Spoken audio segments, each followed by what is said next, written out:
So, you've recently been told you have a fatty liver. I know, that can sound a little scary, maybe a bit confusing, but don't worry. In this explainer, we're going to clear up all that uncertainty and lay out a really clear path forward. Hearing those words, especially when you probably felt totally fine, can really throw you for a loop. Our goal here is simple. We're going to walk through what this diagnosis actually means, what your tests are telling you, and most importantly, the powerful steps you can take to turn things around, starting right now. And the very first thing you need to know is this: you are absolutely not alone. We're talking about 1 in every 4 adults on the planet having this condition. It is incredibly common, which is actually good news because it means it's something doctors understand really, really well. So, what is fatty liver disease, really? Well, put simply, a healthy liver naturally has a little bit of fat. But when that fat starts to build up and makes up more than, say, 5 to 10% of the liver's total weight, that's when we call it fatty liver disease. It's really just an overload of fat in an organ that wasn't designed to store it. Now, it's super important to understand that there are 2 main roads that can lead here. On one side, you've got alcoholic fatty liver disease, or AFLD, which, as the name suggests, is caused by heavy alcohol use. But the far more common path these days is non-alcoholic fatty liver disease, or NAFLD. This one isn't about alcohol at all. It's tied directly to our metabolic health. Think things like high blood sugar, high cholesterol, and extra body weight. This is probably the biggest question on your mind right now. If something was wrong with my liver, why didn't I feel sick? And the simple answer is that in its early stages, fatty liver is a silent condition. Most people have no symptoms at all. That's why it's so often discovered by accident, during routine blood work or an ultrasound you were having for a completely different reason. Okay, so that brings us to your test results. Looking at that report can feel like trying to read a foreign language, right? So let's decode the most common ones together and figure out what they're actually trying to tell us.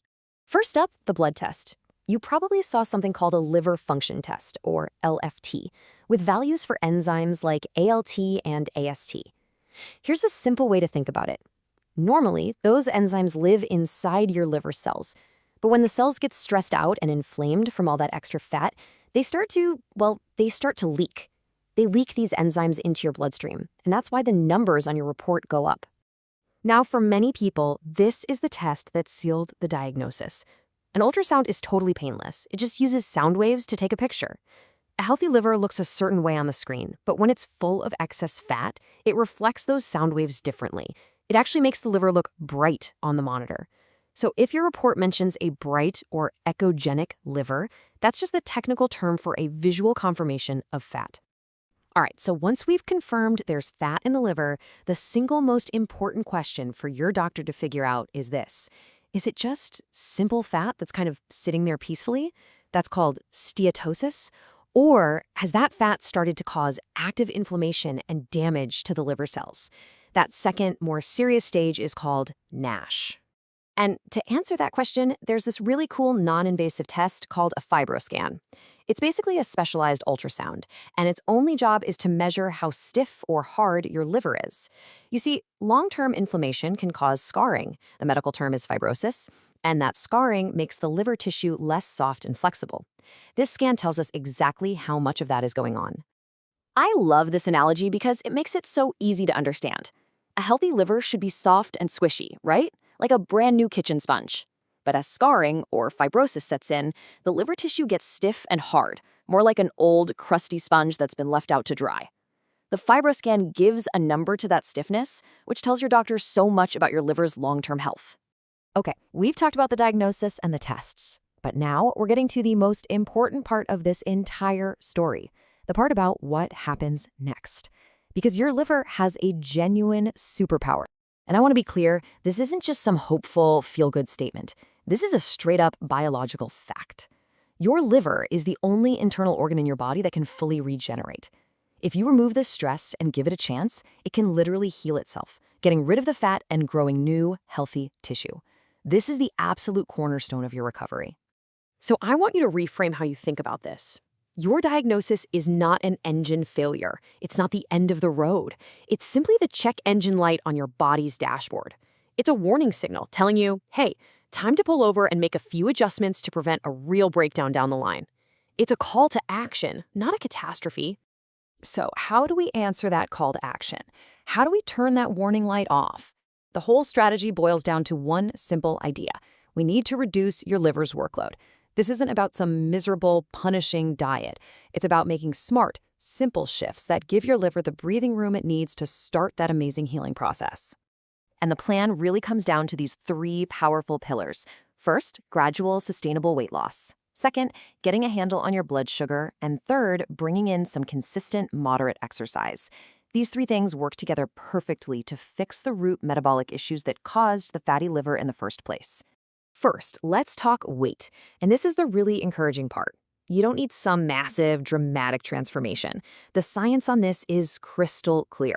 Losing just 7 to 10% of your body weight, gradually, can massively reduce the fat in your liver and, in a lot of cases, completely reverse that dangerous inflammation we talked about. Next up, blood sugar. Why is this so important? Well, when your body gets resistant to insulin, the sugar from your food has a hard time getting into your cells to be used as energy. So, what happens to all that extra fuel floating around? Your liver jumps in to save the day by converting it into fat to be stored away safely. By managing your blood sugar, you stop this fat-making factory at its source. So what does this actually look like on your plate? It's all about simple swaps. The number one enemy here is liquid sugar. Soda, sweet tea, a lot of fruit juices, they just flood the liver, so we cut those.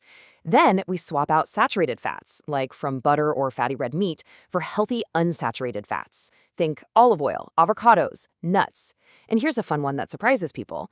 Tons of studies show that drinking 2 to 3 cups of black coffee every day can actually protect the liver and help reduce scarring. Pretty cool, right? All right, you are now armed with a ton of great information. So the next step is to walk into your doctor's office not just as a patient, but as an informed, active partner in your own healthcare. Let's get you ready for that conversation. Question number 1, and it's a big one. You need to ask for absolute clarity on this. Doctor, based on my tests, are we looking at simple fatty liver, or do we see signs of that active inflammation, of NASH? The answer to this changes everything about the urgency and the type of plan you'll need.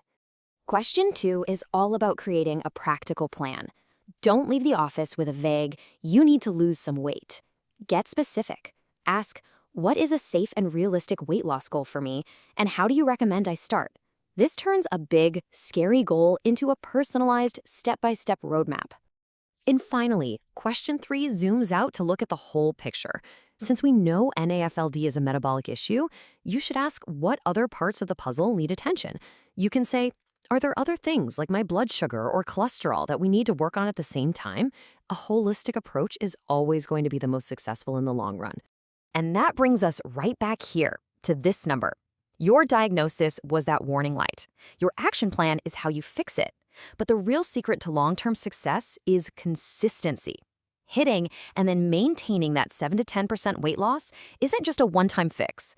It's the single most powerful thing you can do to turn that light off, let your amazing liver do its regeneration thing, and keep it healthy for good. You've got this.